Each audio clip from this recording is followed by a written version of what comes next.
Hi, Lawrence. It's Hello. such a pleasure to have you in Egypt. Thank you so Great. much. I'm excited to be here, though. So today we want to talk a little bit about your journey to success. Okay. Because you have a bit of an unusual journey.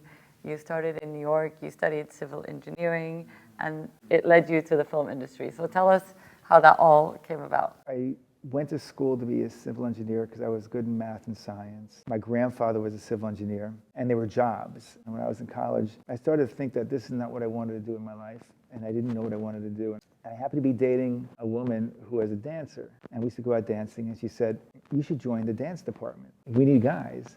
I'm like, okay, I'll do that. Why not? And I came, and I loved it. And then there was a photograph on the wall of a guy that was coming to teach a workshop. His name was Arthur Hall. There's a shot of him leaping through the air. And somehow I got to meet that guy. And he came and he really got under my skin. I performed at the school African dance. And I said to myself, I just found my passion. For the first time in my life, I found something I just loved. You know, like when you're in love for the first time, that feeling. It was wonderful. And then the ballet company in Maine saw me, and they needed guys, and they asked me, and I joined their company. I decided when I graduated, I was going to become a dancer, and that's what I did. I moved to New York, and I became a dancer, and that was my life. And then I got injured, and after a certain point, it became clear that my dream was over, and that was just a terrible feeling. And then a friend of mine was an actor. He said, "You should join our acting class." And I found myself in acting class with Mickey Rourke, Jessica Lange, Marlo Thomas, Christopher Reeves. Wow. All these amazing people. I found myself again. It was my new passion. And that's what I did. I moved to LA to be an actor. You know, after a long time of struggling and borrowing quarters from friends to put money in the tank for my gas, and I realized that it was not going to happen. So I started working on movie sets. And I just love that. So it's kind of like following a dream and not happening, being distraught, finding a new dream. Not happening, being distraught, following another dream. And then on the movie set, I said to myself, after a few years of working on the set, I realized, oh, I want to be that person. I want to be the producer. As soon as I made that decision, everything started happening for me. Really? Because producing, you're really using both sides of your brain. You're using the part of the brain that is the emotional, creative, magical, the imaginative, the part of the creating part. And the other part is the practical, the problem solving, the financial, the things that make everything work. And you have to have both of those to be a producer. And without knowing it, I was developing that all along. Civil engineering is all about problem solving. Yeah. The acting is all about creating a character. So all that kind of, without knowing it, kind of built a structure for myself to become a producer. I didn't realize that you were also an actor. So does that help you relate to the actors that you work with and their struggle and their... I love acting. I love the process of acting. I love watching actors go through what they do. I feel like I understand it. You know, it's not my job as a producer to work with the actors, but I definitely understand their needs. Just knowing actors need a safe place, a safe space. And so part of creating a movie set and supporting the director is supporting the director and making sure that he has time and money in the budget for rehearsals and for all the things that he needs or she needs to do to work with an actor to create a character. After all, your movie is all your actors up there on the screen. Of course. Yeah. And we hear so much about how Hollywood is such a competitive industry. And how was it like when you go as this complete newcomer? You weren't even raised in California and you're trying to make it. Is it really as tough as people make it seem? Yeah. Really? Okay. What do you think differentiated you? Was it a mixture of luck or smarts or being there at the right time? I think it's all those things. When I decided to be a producer, my friend Boaz Yakin, who I ended up producing some of his movies that he wrote and directed, introduced me to a guy named Scott Spiegel, who had co-written a movie called Evil Dead 2. And that was directed by Sam Raimi. Sam Raimi was a really big director. So we made a little horror movie called Intruder. Scott wrote and directed, I produced. Sam was in it, Bruce Campbell was in it, all these really cool people were in it. And it's where I got my chops producing, kind of like on the fly, learning everything. It's kind of where I just learned how to do it by doing it. And it worked out really well. And Scott introduced me to Quentin, who was at the time really frustrated, had written a couple scripts, nothing was happening yet. And we really connected. And that was really fortuitous for both of us. Because he was not getting anywhere, I was really struggling. But some of how the two of us, 1 + 1 equaled more than 2, right? Yeah. Boggs and I called his buddy Roger Avery and said, hey, I found this location.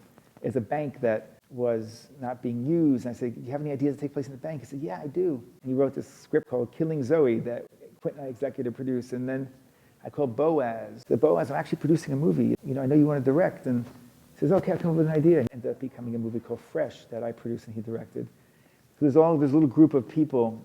We all started expanding together. That's amazing. So that relationship with Quentin started organically. You were both kind of struggling, and then you produced all this great work together. Yeah.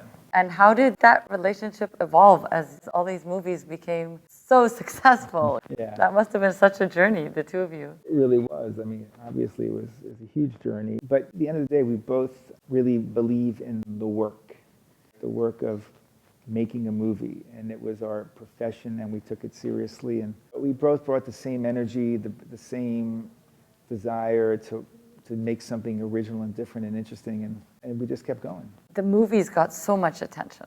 How was that for you? Quentin was more the star. I'm a little bit more of the person that's behind the scenes. But however, yeah, my life changed. I always kept working really hard, although I was traveling a lot and meeting all kinds of amazing people, and obviously having these big premieres and going to film festivals. And it was super interesting. My life did change. My internal thing didn't change because, for instance, my dad was born in 1929. He was raised through the Depression. And so raising us, he always had the mentality that he came from that background. So for me, because I was broke for so long, I always remained pretty grounded in all this because I've been working really hard for a long time. So I just got the benefits of the goodies. Yeah. So you were ready. You were mentally prepared. Yeah. Do you think you and Tarantino would collaborate again in the future?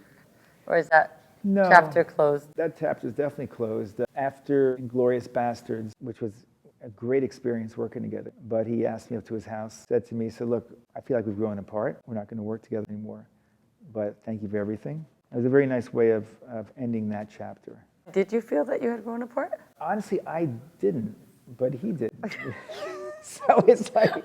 Sounds like a tough breakup, you know? No, it wasn't. You know, he explained how he felt, and I was like, it's completely understandable. You know, I said, if you ever need anything, let me know. We had such a long run together. Yeah. No, and you did amazing work together that you'll always be proud of. He was always very generous. Yeah. Quentin, with me. So I had nothing to be upset about. So you also made some appearances in some of your movies, like Pulp Fiction and some others. So was that you manifesting your old dream of being an actor? A little bit. I loved acting. It was such a important part of my development as a person. The little cameo I had in Pulp Fiction, they really had a good time because I thought it was a wide shot at one point, and it was a close-up, and I was on the ground, and Tim Roth's kicking me, and Quentin's like, Tim Roth has to really kick you because a wide shot. Little did I know it was a tight shot, and so they were joking on me. So, you know, we had fun with it. So aside from the feature films, you've also produced award-winning documentaries, most famous, Inconvenient Truth. And I know that is such a passion for you, climate change. Tell us a bit about how being an anti-climate change activist influences your life and all the work you're doing around that. Well, I saw Al Gore in 2005 do his slideshow about the climate crisis. I was really moved. I said to myself, what can I do? Being a movie maker, I said to myself, this is a movie, which is a little bit crazy, but I said to my friend, Scott Z. Burns, anyway, long story short, we had a team of people we put together, and along with the director and so forth, and went up and pitched Al Gore. We were all very nervous about this, and see if he would make his slideshow into a movie, which of course he said yes. And that was life-changing for all of us, the filmmakers, because Al was going around showing his slideshow to a few hundred people at a time. Yeah.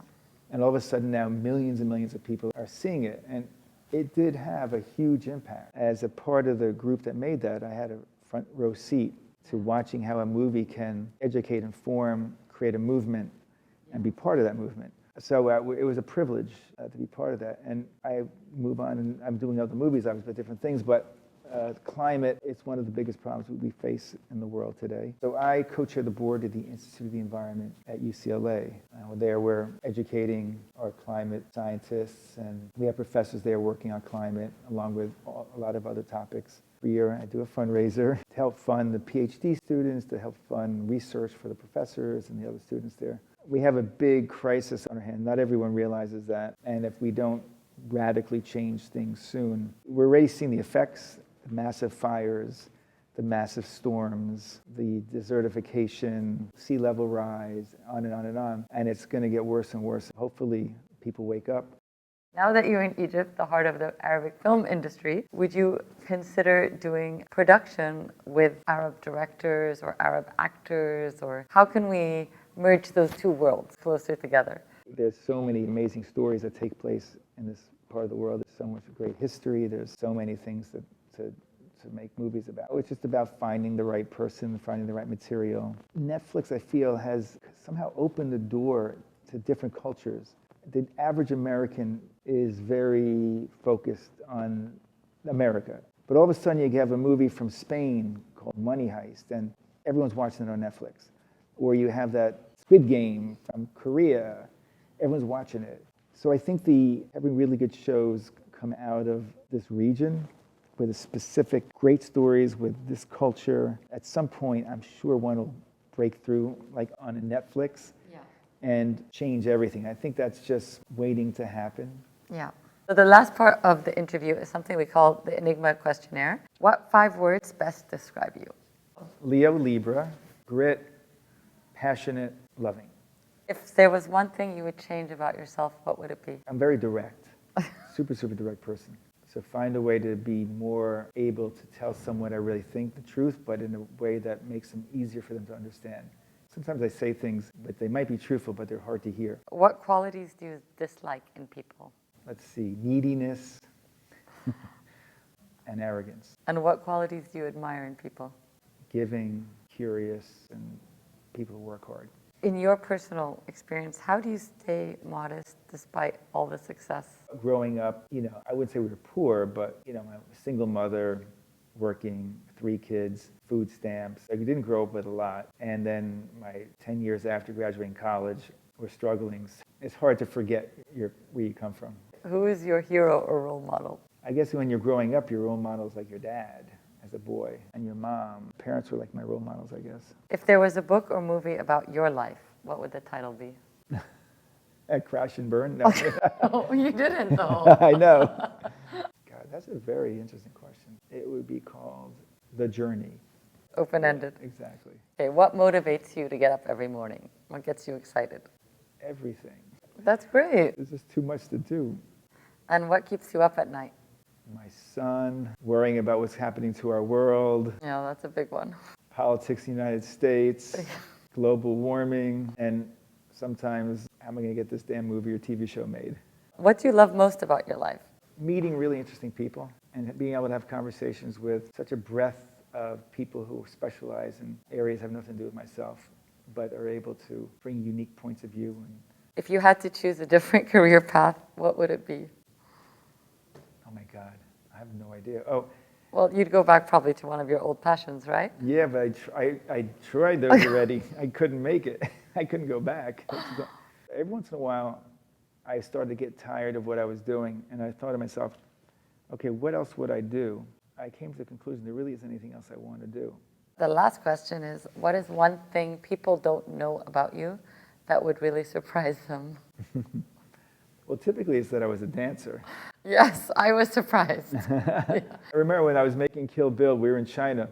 I had forgotten, someone asked me for a quote about me being a dancer and this new thing called V-Life. I forgot about it. And somehow they found a picture of me when I was 20 as a ballet dancer. Wow. And it was like in a ballet pose in tights. I was on the front page of Variety. No way. And they sent this to me. What is this?